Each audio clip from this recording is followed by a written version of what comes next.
Wonder. Driving. It was a long drive home. I fell asleep in the back seat like I always do. My head on Via's lap like she was my pillow. A towel wrapped around the seatbelt so I wouldn't drool all over her. Via fell asleep too, and Mum and Dad talked quietly about grown-up things I didn't care about. I don't know how long I was sleeping, but when I woke up there was a full moon outside the car window. It was a purple night, and we were driving on a highway full of cars. And then I heard Mum and Dad talking about me. "We can't keep protecting him," Mum whispered to Dad, who was driving. "We can't pretend he's just going to wake up tomorrow and this isn't going to be his reality, because it is, Nate, and we have to help him learn to deal with it. We can't just keep avoiding situations that... So send him off to middle school like a lamb to slaughter," Dad answered angrily. But he didn't even finish his sentence because he saw me in the mirror looking up. "What's a lamb to slaughter?" I asked sleepily. "Go back to sleep, Oggy," Dad said softly. "Everyone will stare at me at school," I said, suddenly crying. "Honey," Mum said. She turned round in the front seat and put a hand on my hand. "You know, if you don't want to do this, you don't have to. But we spoke to the principal there and told him about you, and he really wants to meet you." "What did you tell him about me?" "How funny you are, and how kind and smart. When I told him you read Dragon Rider when you were 6, he was like, 'Wow, I have to meet this kid.'" "Did you tell him anything else?" I said. Mum smiled at me. Her smile kind of hugged me. "I told him about all your surgeries and how brave you are," she said. "So he knows what I look like?" I asked. "Well, we brought pictures from last summer in Montauk," Dad said. "We showed him pictures of the whole family, and that great shot of you holding that flounder on the boat. You were there too."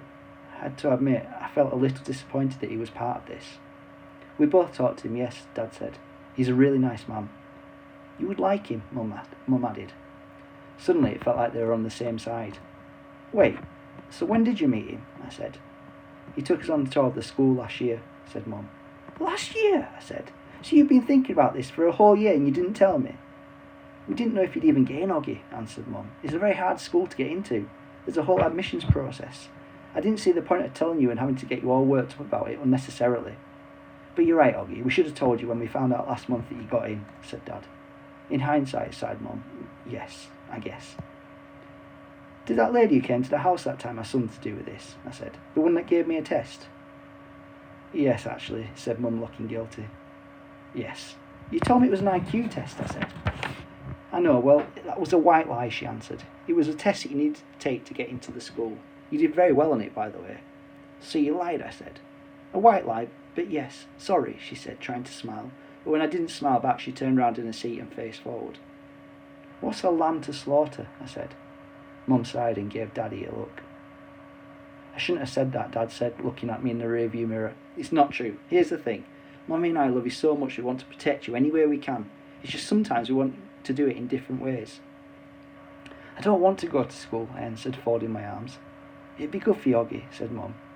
"Maybe I'll go next year," I answered, looking out the window. "This year will be better, Oggy," said Mum. "You know why? Because you'll be going into 5th grade, and that's the first year of middle school, for everyone. You won't be the only new kid." "I'll be the only kid that looks like me," I said. "I'm not going to say it isn't going to be a big challenge for you, because you know better than that," she answered.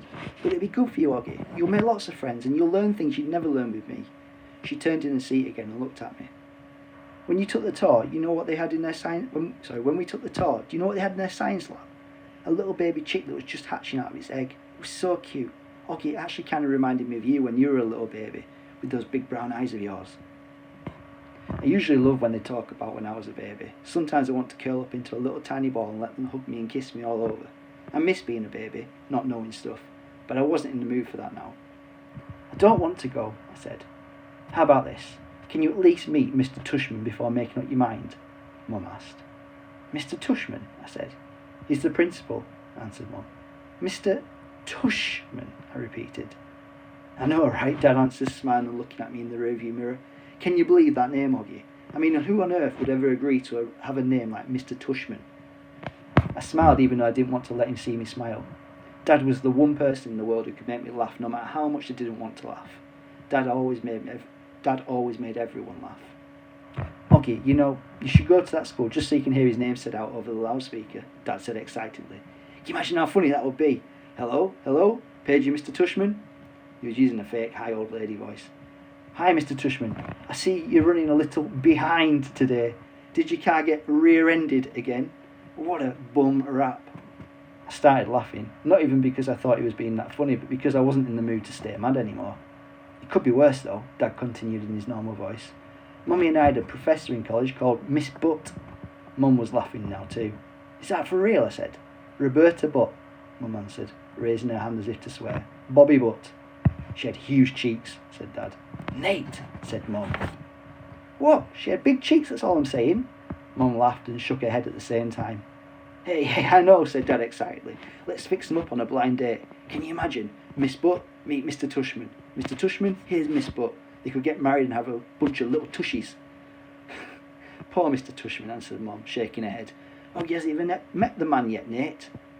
Who's Mr. Tushman? Via said groggily. She'd just woken up.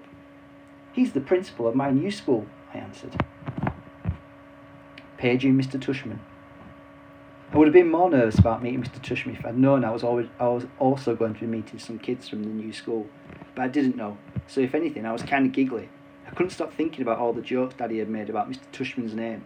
So when me and Mum arrived at Beecher Prep a few weeks before the start of school, and I saw Mr. Tushman standing there, waiting for us at the entrance, I started giggling right away. He didn't look at all like what I pictured though. I guess I thought he would have a huge butt, but he didn't. In fact, he was a pretty normal guy, tall and thin. Old, but not really old. He seemed nice. He shook my mum's hand first. Hi, Mr. Tushman, it's so nice to see you again, said Mum. This is my son, August. Mr. Tushman looked right at me and smiled and nodded. He put his hand out for me to shake. Hi, August, he said, totally normally. It's a pleasure to meet you. Hi, I mumbled, dropping my hand into his hand while I looked down at his feet. He was wearing red Adidas. So, he said, kneeling down in front of me so I couldn't look at his sneakers, but had to look at his face. Your mum and dad have told me a lot about you. Like, what have they told you? I asked. Sorry? Honey, you have to speak up, said Mum. Like what? I asked, trying not to mumble. I must admit, I have a bad habit of mumbling. Well, that you like to read, said Mr. Tushman, and that you're a great artist. He had blue eyes with white eyelashes. And you're into science, right? Uh-huh, I said, nodding. We have a couple of great science electives at Beecher, he said. Maybe you'll take one of them. Uh-huh, I said. I thought I had no idea what an elective was. So, are you ready to take a tour? You mean we're doing that now? I said. Do you think you were going to the movies? He answered, smiling as he stood up. You didn't tell me we were taking a tour, I said to Mum in my accusing voice. Oh, yes, she started to say. It'll be fine, August, said Mr. Tushman, holding his hand out to me. I promise. I think he wanted me to take his hand, but I took Mum's instead. He smiled and started walking toward the entrance. Mummy gave my hand a little squeeze, though I didn't know if it was a I love you squeeze or an I'm sorry squeeze. Probably a little bit of both. The only school I'd ever been inside before was Vire's, when I went with Mum and Dad to watch Vire sing in spring concerts and stuff like that. The school was very different. It was smaller. It smelled like a hospital. Nice, Mrs. Garcia. We followed Mr. Tushman down a few hallways. There weren't a lot of people around, and the few people that were there didn't seem to notice me at all, though that may have been because they didn't see me. I sort of hid behind Mum as I walked. I know that sounds kind of babyish of me, but I wasn't feeling very brave right then. So I ended up in a small room with the words Office of the Middle School Director on the door. Inside there was a desk with a nice-seeming lady sitting behind it. This is Mrs. Garcia, said Mr. Tushman, and the lady smiled at Mum and took off her glasses and got up out of her chair. My mother shook her hand and said, Isabel Pullman, nice to meet you. And this is August. Mr. Tushman said. Mum kind of stepped to the side a bit so I would move forward. Then that thing happened that I've seen happen a million times before. When I looked up at her, Mrs. Garcia's eyes dropped for a second. It was so fast no one else would have noticed. But since the rest of her face stayed exactly the same, I did. She was smiling a really shiny smile. Such a pleasure to meet you, August, she said, holding out her hand for me to shake.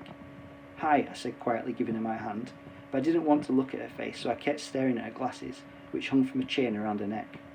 Wow, what a firm grip, said Mrs. Garcia. Her hand was really warm. The kid's got a killer handshake, Mr. Tushman agreed, and everyone laughed above my head. You can call me Mrs. G, Mrs. Garcia said. I think she was talking to me, but I was looking at all the stuff on her desk now.